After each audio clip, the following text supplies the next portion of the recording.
joined by Jezz from HCarbon Kid, who's joined me to chat about his new single, Come Over to My House. Jezz, welcome back to Totally Music. How have you been? Hi, thanks for having me back. Yeah, it's been I've been pretty busy to be fair lately. Working on music, trying to keep fit, trying to get myself back to health after being ill for a bit. It's been turbulent Christmas, but yeah, feels like a good start to the year so far. Good. So you've just released your first single, Come Over to My House. Would you like to tell us about it? Um, where do I start? Yeah, I mean yeah, so Come Over to My House is going to be the first single underneath Carbon Kid, which is my brand new project too. Although it doesn't feel brand new to me, he's been working on it for ages. Working on it since, in fact, just not long after the last time we spoke. To be fair, yeah, yeah. Come Over to My House is something I've been working on. Like I said, I think I roughly wrote it. I think it was March 2020. We've working. I've working closely with my friend Tim Bond to bring it to life. Sounds good. So what was the inspiration behind the song?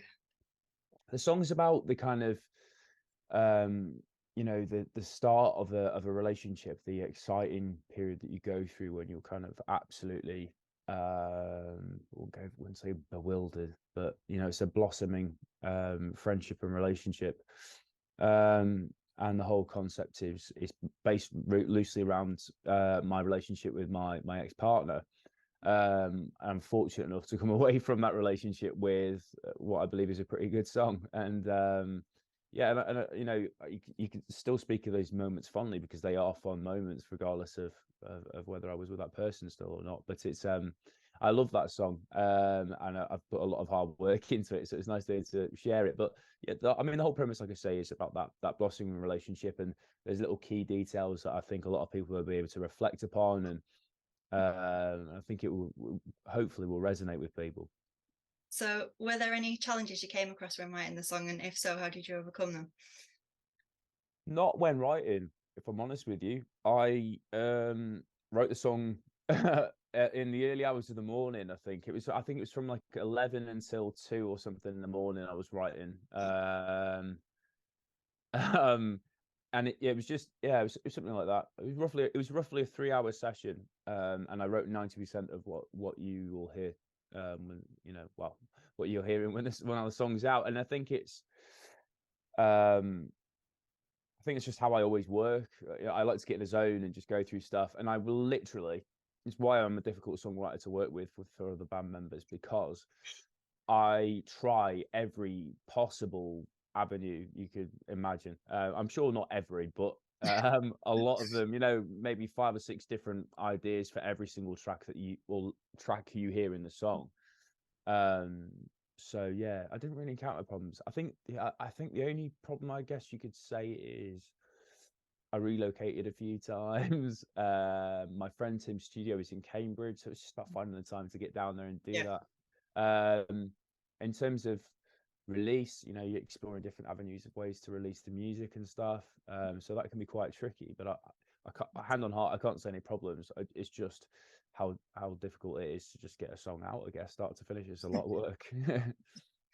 So what's one memory that you'll take with you from the creation of the song? The absolute dedication to get to this point. I think so. I mean, like, the song itself is draws upon a lot of my own personal memories anyway. So I'll always carry that with me. And it's the first time I've written a song that is truly reflective of an experience. Some of them are, some of the songs are, but this is the first time where that feels like the truest statement, basically. Yeah, it's a very unique experience. It's the first time I've really set out on my own as well. So I'm taking a lot of experiences with me, and yeah, do you know what? I had a really good time working with Tim over Tim Bond. So it's at Bookmatch Studios. Definitely have to give him a shout. Great guy, great friend of mine, and ultimately, I think working on this song has actually brought us closer together. So that's quite a nice thing to take away. Good answer. So what have you learned from the creation process?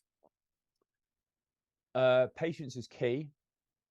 um I feel like I've been more concise in this process. So, you know, I'm a bit of a perfectionist. I think bit might need to be removed from that sentence. um you know what, I've genuinely listened to other people's ideas more. Like I say, it can cause conflict, because I run through so many concepts, and then if someone says the same, I'm like, this is why it doesn't work for this reason.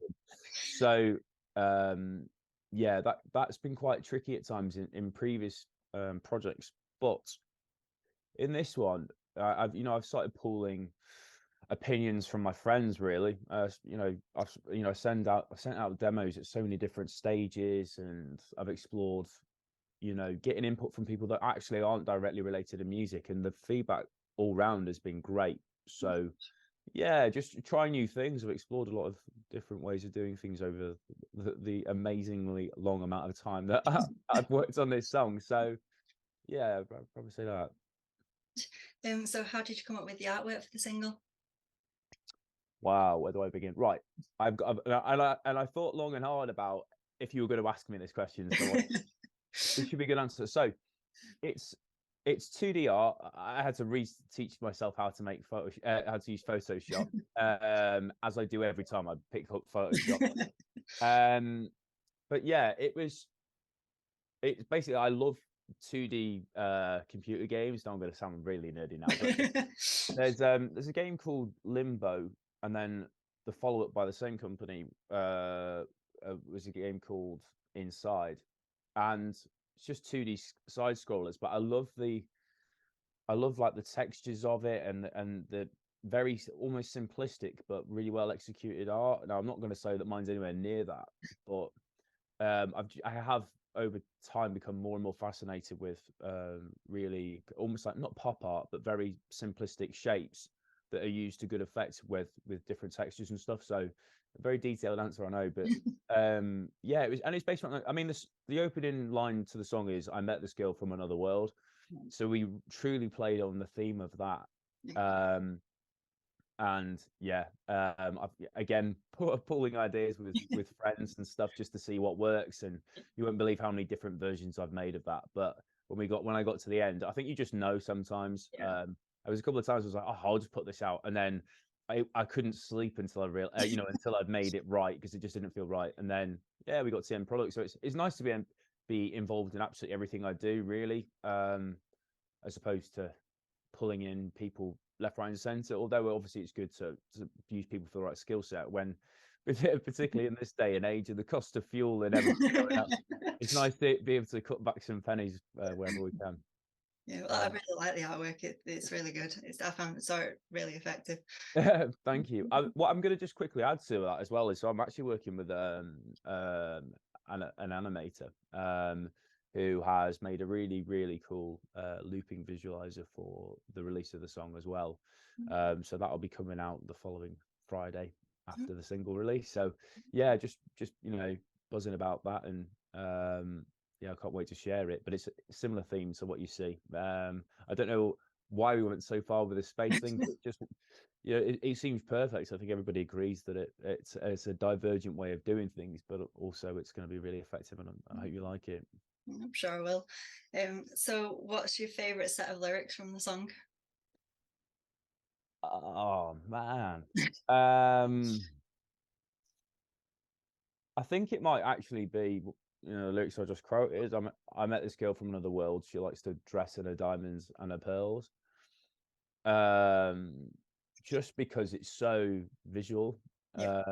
You instantly, I don't think I've ever painted a clearer picture going into the start of a song.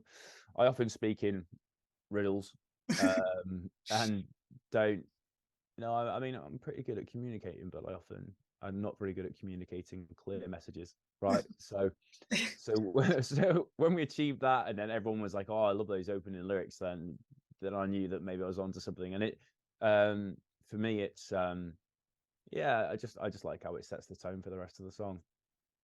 Well, so finally, what's next for you? Oh dear, where to begin? So yeah, At the moment, obviously we're having this conversation. I'm doing the rounds in terms of speaking to podcasters foremost, because I've not done it for so long. I'm speaking to people like yourself that I know fairly well, and it's about breaking out of a comfort zone at the moment. I think in terms of I can just plod along and get my music released, but it's got to get to a point where I guess it's the proof of the pudding and making sure that we can get enough people to shows. And I've got some of the guys who are in Shadows like Strangers with me back in the day who are still ready to go and perform. And in fact, it's Paul from Shadows has been a huge influence over the process, and James, who used to be in Shadows and has always been involved in our content. Those two guys have just they're part of the live band, but they've been amazing help. I certainly have to say that on here. They need some credit, but yeah, that will be the next thing, is to do like a small show, play get a small show together really, then go and play like speakeasies and stuff like that. It's low-key stuff, but I know where I stand as an artist, and it'd just be nice to play in kind of, let's just say, cuter venues. That's it's better for us, and I think the music, because it's like lo-fi indie stuff, I think it would probably be a better place for it to be played, instead of trying to go to the big ones and no one can hear you in the corner of the room, I think. Good. I'm looking forward to seeing what the future brings for you. Thank you very much. Yeah, I appreciate that. That's kind of you. So a massive thank you, Jezz, for joining me on Totally Music. If anyone would like to check out his music, I'll leave all the links in the description below for you. So thanks very much. No, thanks for having me. It's been a pleasure. I've gotta say, the pancakes are sweet, and so's the coffee. Now who stole your eyes from the start?